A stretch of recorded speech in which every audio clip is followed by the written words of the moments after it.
Let's come back to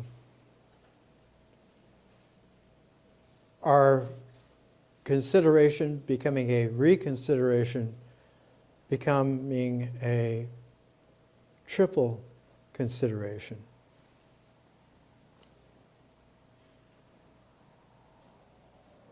We ended the first half bringing into play an architect like Buckminster Fuller, whose geodesic domes proliferated in the 1950s especially, and came into play in such a way that it was important to be able to understand Fuller, who's speaking personal language and writing personal language was extremely dense in the sense that we were unused to it. Unused to his syntax, his grammar, his vocabulary, his momentum, which was not only a momentum but had a recursive quality of redoing and transforming as it went along, informing Ideas and Integrities, that was published in 1962, came as not only was Ford Motor Company building the first geodesic dome, but a whole architectural community had a front row seat on the Ford Motor Company because they were the first really big patrons of a father-son architectural firm that was based in Cranbrook, Michigan. Cranbrook is outside of Detroit, about 30 miles, 40 miles, up towards Flint. And at the Cranbrook Academy, a Finnish architectural genius had moved his family to found the art and architecture department there, and his name was Alil Saarinen, and his son, who was just maturing, Eero Saarinen, were active at the Cranbrook Academy, and the prize young teacher at the time was Charles Eames, who was just meeting his future wife and shared presence companion, Ray Eames. And the confluence of Eames and Saarinen, the Eameses and Saarinens, gave rise in the 1940s to a whole new quality that came into play architecturally first in terms of furniture, in terms of the comforture of the human body in its repose, in its seatedness. And one of the first developments in the early 1940s was the chair, largely known by the way in which it developed as the Eames chair. It was the ergonomic design, the geodesic architecture of the way in which we sit, which we take our seat, which we bring our rest into a working play for reading and writing in particular, for creating. The quality in Buckminster Fuller, by shifting from measurement to geodesics, it's not a measurable dome, it's a geodesic dome. So that cosmology began to reflect then the language that one's scalar was no longer on a decimal system or on an Arabic system and so forth. It was in terms of a geodesic. He wrote in chapter 18 on continuous man, a prelude in chapter 17, the future. And this is what he wrote in, actually it was 1961 that he wrote this. All mature people are now aware of the constantly accelerating rate of evolutionary transformation engulfing all humanity, which by the early 1960s was salient because the sensitivity to it, the sensibility, as Jane Austen would say, for this, towards this, was accelerated in the 1950s, which came as a harvesting of the 1940s.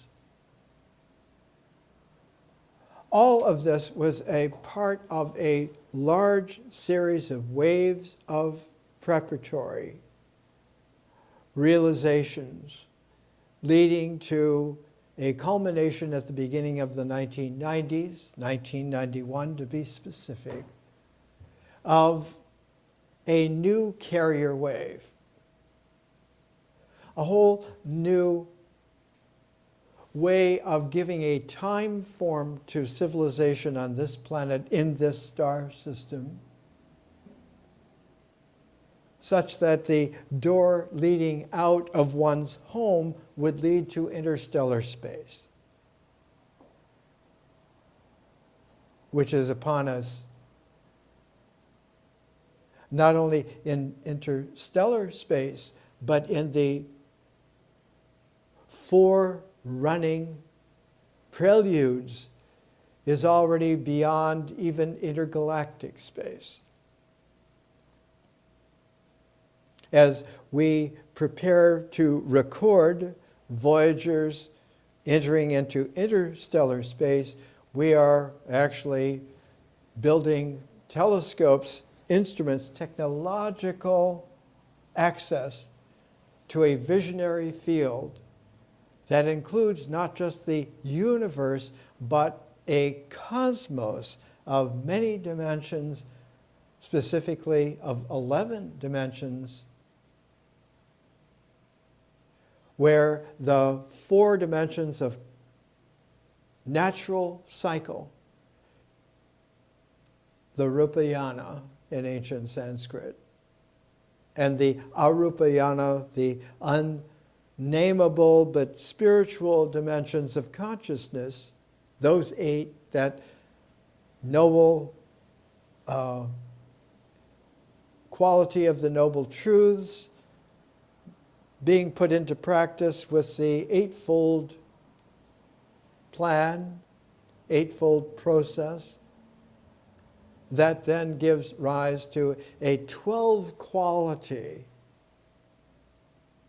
of a completeness that has a resonance that carries beyond itself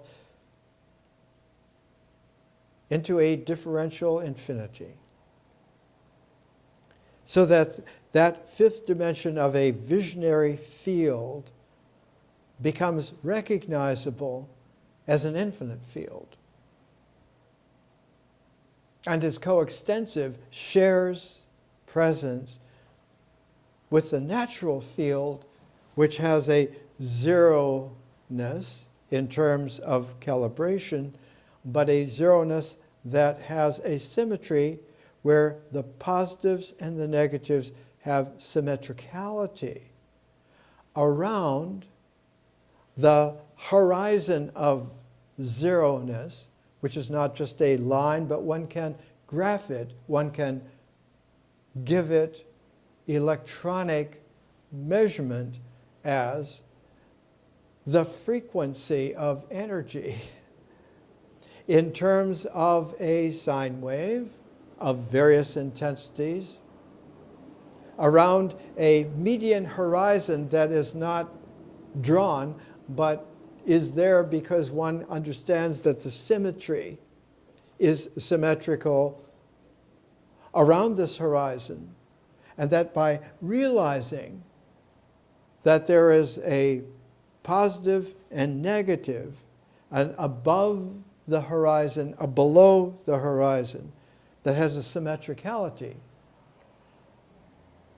the momentum has an angular momentum of paired helical qualities that emphasize the magnetic in the electromagnetic and are capable of a further transform, a distillation, a refinement to a magnetoelectric scalar. It is this quality of the 4 plus 4 that gives a classic ninth.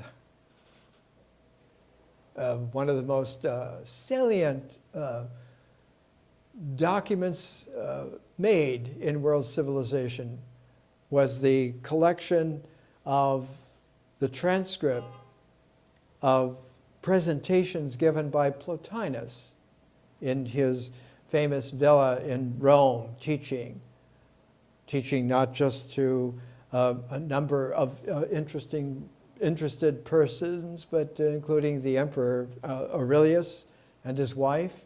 Women were always a part, not just an equal, but they were a dynamic, symmetrical part of the way in which Plotinus worked and understood.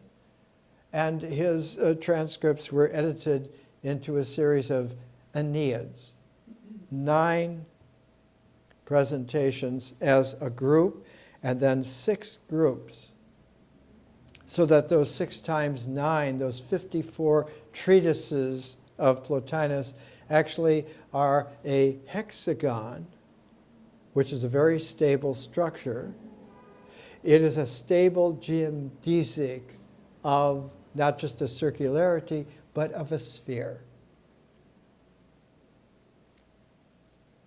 The honeycomb of bees is a hexagonal shape.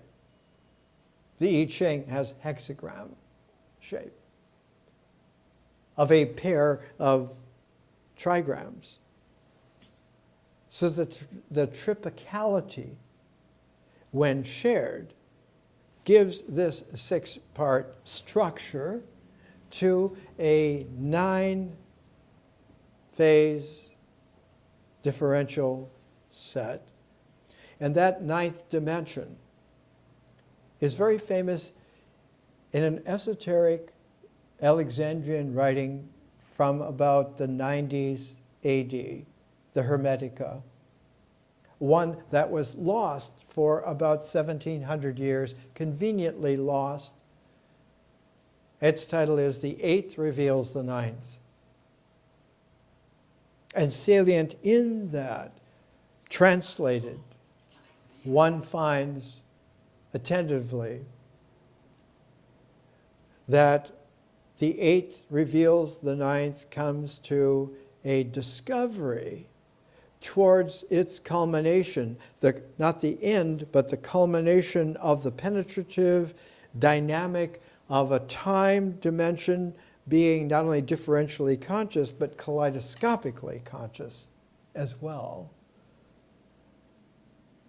That those achieving life in a 9-dimensional cosmos hear the singing of those in the 10th. That 10th dimension has a choir, a choral communication. It is the sound, the hearing. Hearing is much more primordial than seeing. The vibration of the sound was there at the very genesis of phenomenal matter. The sight came later when the gluon quark plasma began to integrate itself into discrete stars and bodies and so forth, and then there was light.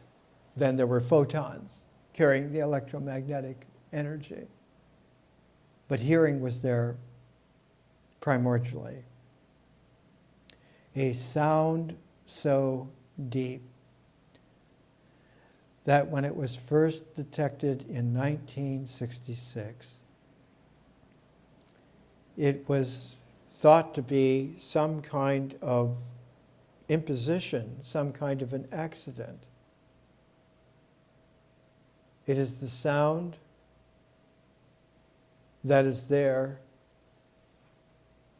by what was characterized then as the Big Bang. It's the echo of the Big Bang in the universe. But the Sanskrit word for that primordial sound is sphota, by the way, S-P-H-O-T-A. Here is a selection of a couple of sentences from Buckminster Fuller's Ideas and Integrities.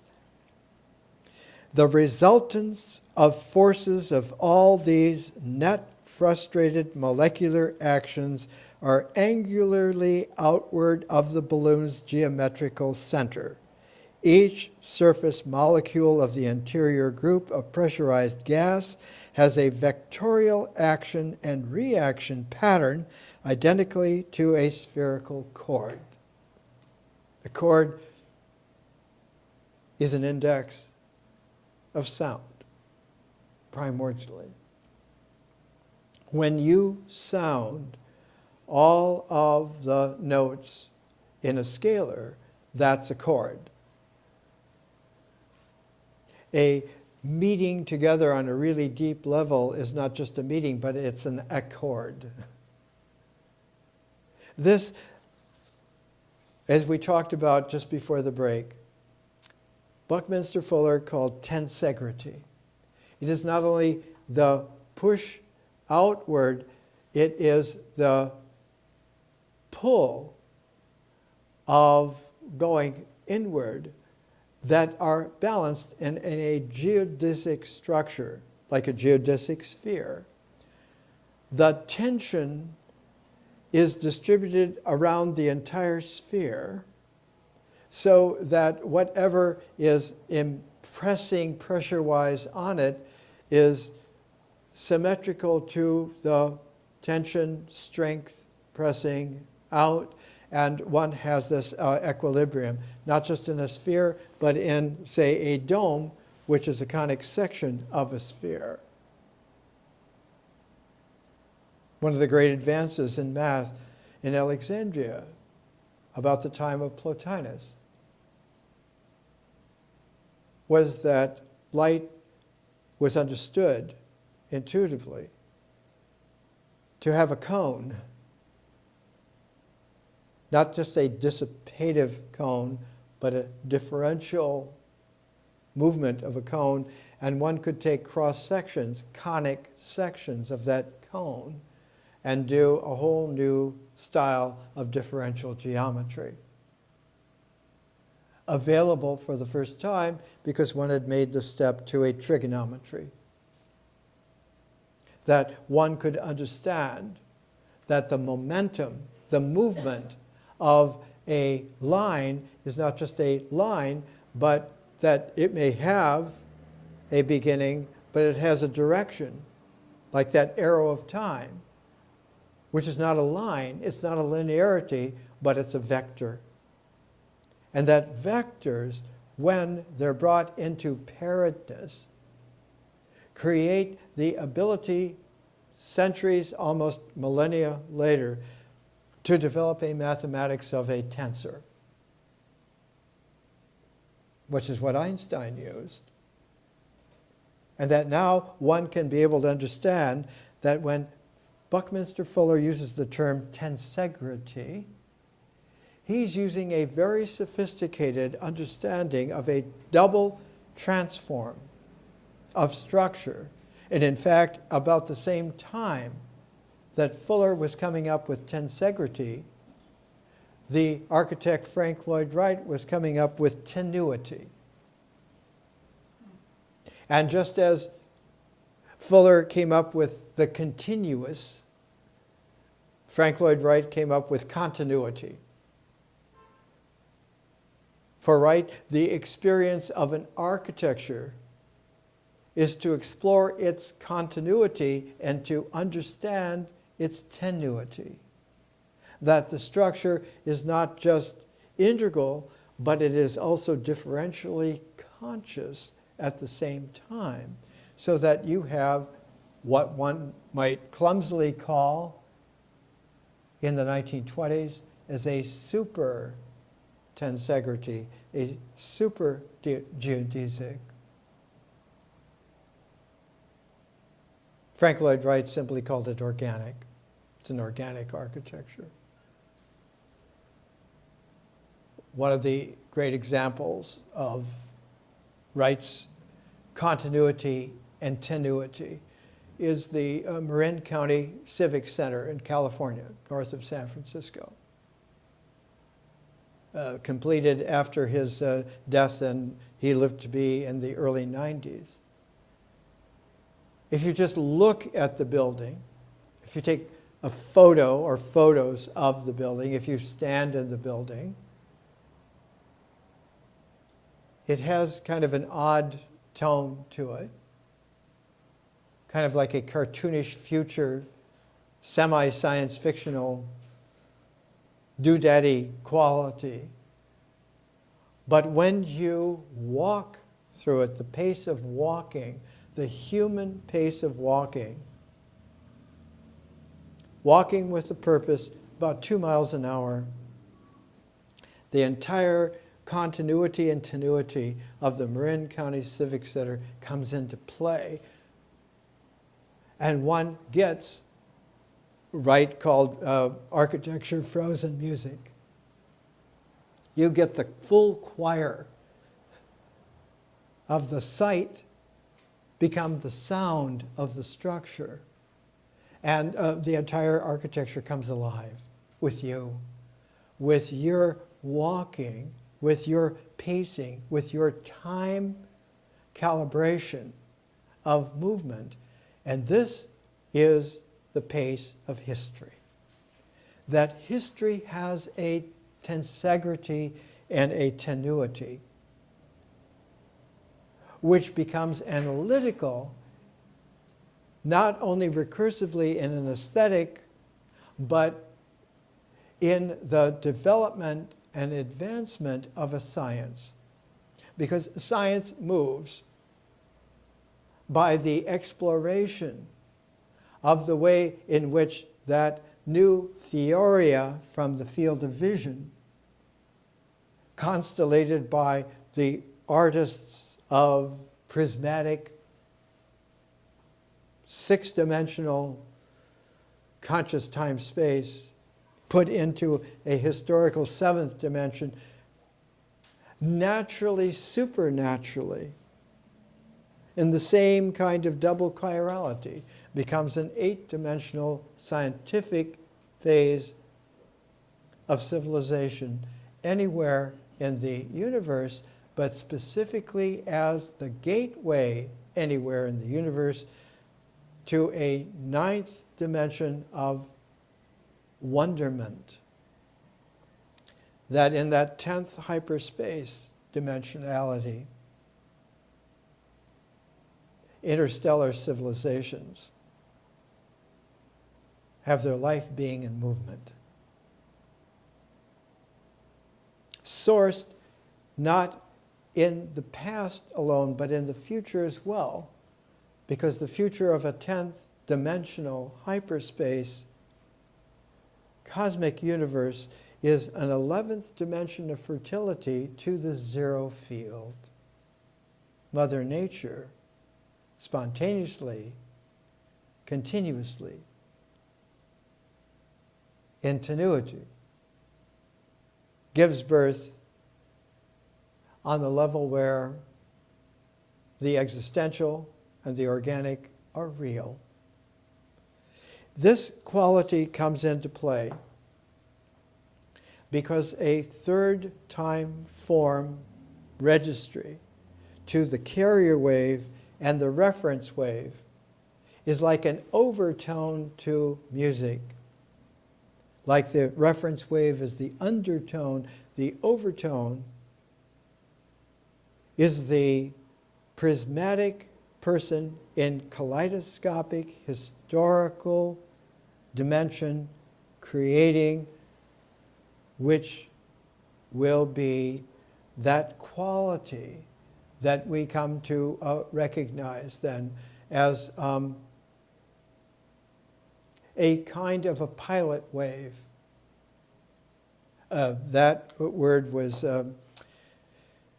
also pioneered in 1927 at the Solvay conference in Brussels. All the world's great physicists and cosmologists brought together, especially in that 1927 meeting. And one of the attendees, Louis, I used to pronounce it de Broglie, it's de Broglie, Prince Louis de Broglie, had pioneered the development of the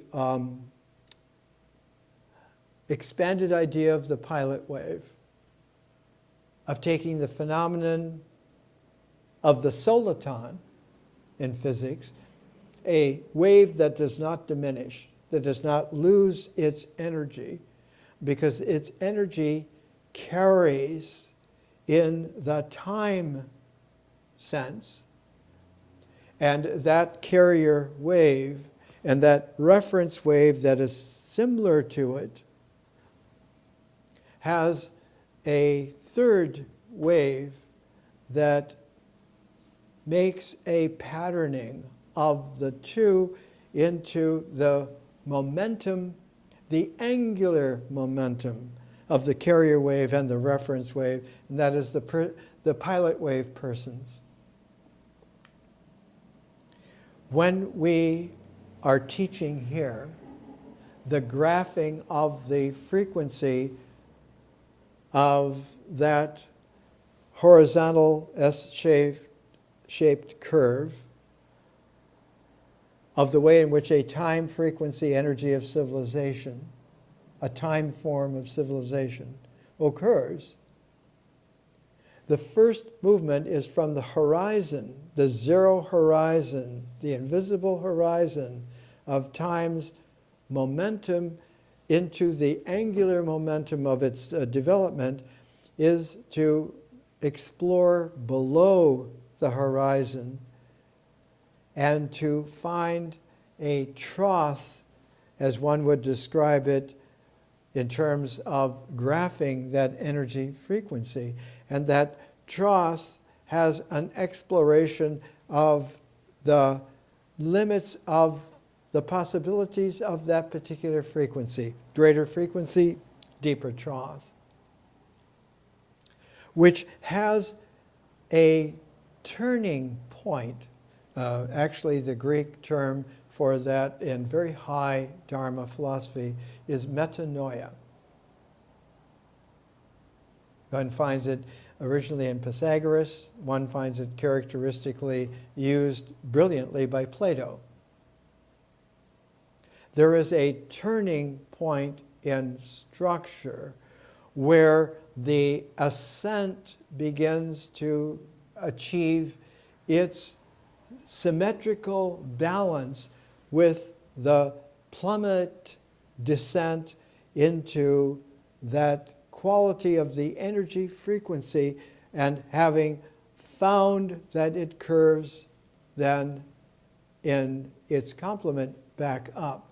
And that ascent re-achieves that horizon so that one has a cup-shaped dip.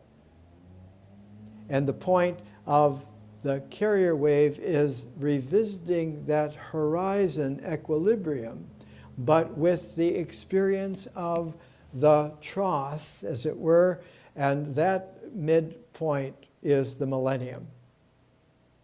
And the apex of the trough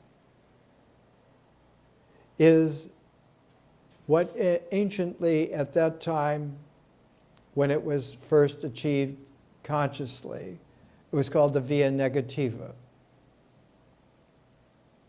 And rises above that horizon of the millennium equally far above the horizon, that zero horizon, that the trough was below, and that crest of that rising above is a renaissance. And carries, just as the trough carried into the millennium, a tremendous energy, so that a millennial reference wave is out of the via negativa, having its beginning of its ascent about 150 years after. The Renaissance, after about 150 years, begins to have its intensity of achieving, coming back to not only complete, but to perfect that energy sine wave frequency. And that is the new carrier wave. The traditional understanding is quite accurate.